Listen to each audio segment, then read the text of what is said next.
All right, welcome back. We are continuing our conversation with our tax experts, Kevin Robinson from Robinson Accounting and Tax Services, Mark Stieber from Jackson Hewitt Tax Prep Services. Hey, Mark, this one's for you because it says, revisiting the Venmo question. I did get paid for services as a side job through Venmo.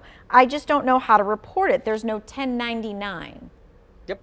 Well, that's why it's always important if you've got a side hustle, full or part-time, to keep your own independent books and records on revenue, expenses that you incurred, and even other things that you might be able to deduct when you talk to your tax pro. The Venmo is not the catch-all, end-all, beat-all. That's just a way that you can reconcile what monies you might have gotten from Venmo, PayPal, Zelle, paid in cash or check or what have you. So you really need to keep separate books and records and then roll that into your reconciliation to see how much of that really is reportable. But it's not simply as much as you got paid in Venmo, unless that's the only way you get paid, in which case then you can do your annual summary and that would work. But if you got other money, leaving that off because it's not on the Venmo statement, first, that's not accurate, and two, that's kind of risky. So you really have to take the totality of how you got paid. Venmo can be one part of it, or it can be all of it. And that's where you start with your gross receipts, then you deduct your expenses to calculate your taxable income or loss. Okay, gotcha. All right, Kevin, this person says, I won lottery money in another state and they took taxes right off the top. I know that I have to report this on my federal tax, but do I have to report it on my North Carolina tax again? Well, to be honest with you, Tanya, since they're a North Carolina resident, the federal adjusted gross income flows over to the North Carolina tax. I had a case where a client won a lottery in Arkansas. We had to file an Arkansas return on his winnings, and therefore the income was reported on North Carolina return. However, North Carolina gave a credit for the tax he paid to Arkansas for the lottery winning. So yes, they do. Okay. All right, Mark, this person says, can I claim my disabled adult child as a dependent?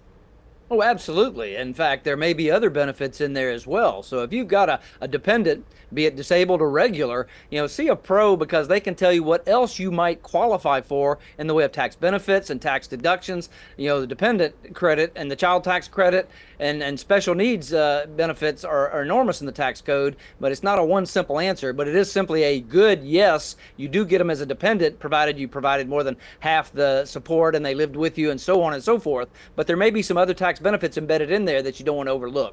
Okay. Kevin, this person says, what would a 17-year-old who made less than $3,000 last year use? Are they using a 1040? Well, it used to be there was a 1040 EZ, Tanya, but that went away. So yes, a 1040 is what they need to use to report their income and reconcile their W-2 income with the return and any other items they have. Okay. Mark, this person says, do you have to pay taxes on workman's compensation money? Absolutely. All income is taxable unless it's excluded, and there's very few limitations. Gift, inheritance, life insurance, for example. But if you're getting paid, the default is it's taxable. And workman comp, state unemployment catches people off guard often as taxable as several other items. But yes. Okay. Kevin, this person says, if I give my daughter $14,000 as a gift and my wife gives her $14,000 as a gift, both for a total of $28,000, is that taxable to my daughter? No, it's not, Tanya. That basically, each parent could give. In fact, I think the law is for this year $17,000, but they're giving $14,000 in this example, so they could give $28,000 to the same daughter, and there's no taxable income for the daughter and no reporting of it on gift tax returns since it's under the threshold. Okay. Mark, this person says, my husband passed away last April. I still pay his mom's care, and I also pay her meds and all that kind of stuff. Can I claim her as a dependent?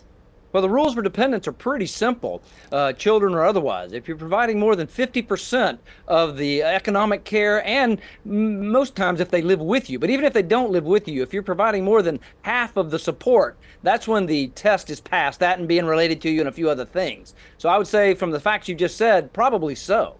Okay, we got about 1 minute. Kevin, this person said, I had cancer and had private insurance. I collected a payout from insurance. Does that have to be reported on my taxes? If it's a payout, not necessarily, but again, it would depend on the facts of what's all involved, Tanya. I mean, if it's just a payout of insurance benefits itself, then I would not think so. But again, it probably could be more facts involved than we know there. Okay. Yeah, insurance is complicated. Yeah. You got anything else, Mark? You I would agree? simply say 30 more days. You don't want to wait till the last minute and get caught in that rush. So earlier is better. Earlier is safer. Go and get your taxes done, whether you do them yourself or you hire a pro. It's a big, big financial transaction. Don't wait to the last minute. That's right. Yes. And you got 30 days to go. We thank you both for your time and your expertise. If you missed any of this, you're going to be able to find it in the Two Wants to Know section of our website.